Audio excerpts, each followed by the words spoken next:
What's up, guys? Heel Jeff here, and what did we just witness on Raw? What a crazy ending to the show it was this week.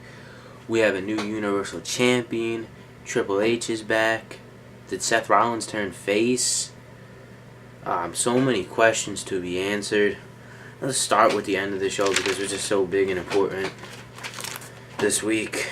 So it's the Fatal 4-Way match. About an hour before the show, they announced that it was going to be an elimination Fatal 4-Way match. So that made it a little more interesting. So the match starts. The first one out is Big Cass. So then, yeah, it was a really good match. A lot of commercials. They put in like 3 or 4 commercials, I think, to kill all the commercials out, and then he went 15 minutes straight at the end of the show, I think. But yeah, they started the match at 10:30.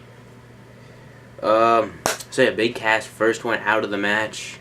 So then Owens, Reigns, Rollins left. I thought Rollins was gonna win. A lot of people thought he was the favorite. So then, what do you think happens? Triple H shows up out of the crowd, attacks Roman Reigns, hits him with a pedigree, and then you think he's going to go help Seth Rollins win the title. He doesn't do that. Goes in the ring, hits Rollins with a pedigree, helps Owens win the title. Owens goes in for the cover. 1, 2, 3. Owens is the new Universal Champion. I mean, I'm happy to see Owens with the title. I mean, I didn't want to see Reigns win it. I didn't mind Rollins winning it. But I'm happy to see Owens win. It'll be interesting to see what happens next week on Raw. I mean, a lot of questions to be answered. Was Triple H back? Who's he going to feud with, whatnot, and all that. But yeah, he's the new champ. Triple H is back. I don't know if this means Seth Rollins is now face. I mean, is he still heel? I mean, Triple H did attack him, but it doesn't necessarily mean that he's a face now. But well, to see what happens next week. That was the main event. That was the main part of the show. They opened up the show with all of them in the ring. Corey Graves was interviewing them, getting their thoughts on the match, what they think of each other and all that. Pretty funny segment. A lot of good stuff in there. So then after that, they had the opening match of the show. It was Neville, Chris Jericho. Pretty basic match. Chris Jericho picks up the win.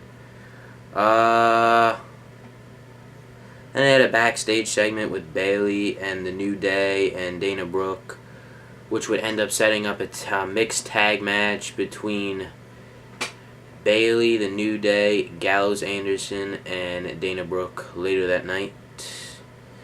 The squash matches are back again. Nia Jax defeats some local wrestler.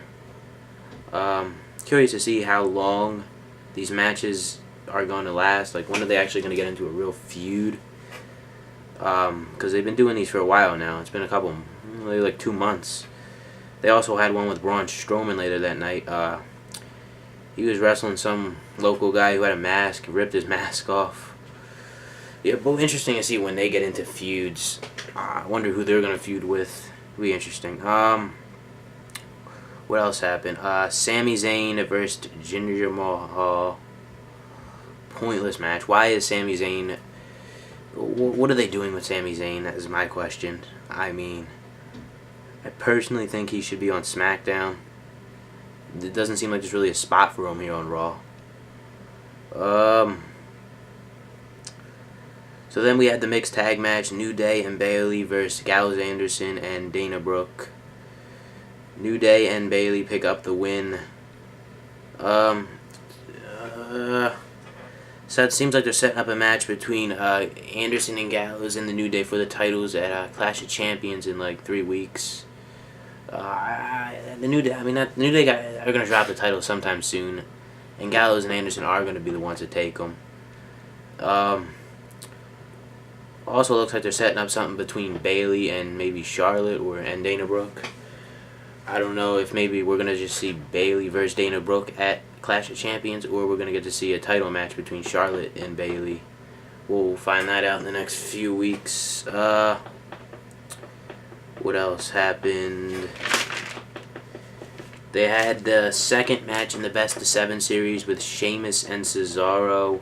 Sheamus picks up the win again. There was a real crazy scene at the end of the match where Sheamus flips Cesaro over.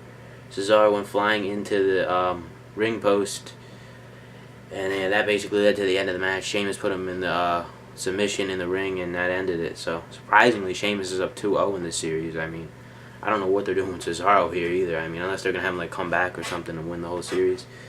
But yeah, Sheamus up 2-0. Yeah, Braun Strowman, he versus the Jobber. Paul Heyman, Stephanie McMahon segment.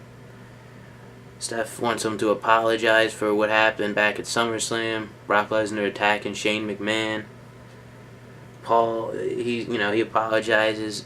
Starts throwing money all over the ring. I'm interesting to see what this leads to here.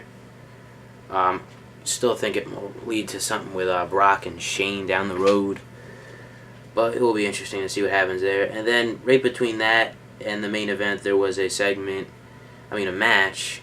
Titus O'Neil versus Darren Young. I feel like we're seeing these matches every week, or a segment between these two, and they've just been pointless. And it was just another one this week. I don't know what they're doing here.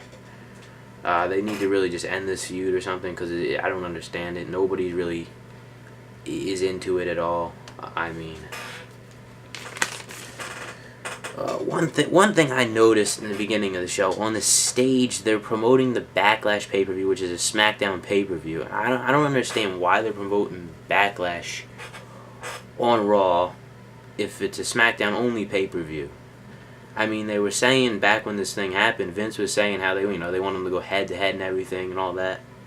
And now, you see Backlash on the stage, and it's a SmackDown only pay-per-view, and I don't understand. I mean, I'm guessing we're going to see Clash of Champions on the SmackDown stage on Tuesdays. I mean, it doesn't make any sense. I don't understand why they're doing it. I mean, I get the point that they want, people to watch and all, but I don't know. What else happened? They had Sasha Banks' medical update. Basically just telling us that her back. She'll be back soon. She's taking the title from Charlotte when she gets back. We interested to see when she gets back. They were saying 1 to 2 months. So I'm guessing they're gonna do something with like Bayley and Charlotte, and then Sasha's gonna come back and get right back in to the mix of things with the women's title. Yeah, but the main event, man. Kevin Owens is the new champ. So many questions, though. I keep saying it. To be answered next week. I mean, a lot of stuff here, like, what's Triple H back? Who's he going to start feuding with? It looks like he's going to be back in a match, in action, in the ring. Is he going to fight Seth Rollins maybe soon, sometime? Kevin Owens, who's he going to start feuding with? Maybe Roman Reigns, I would say, maybe, possibly.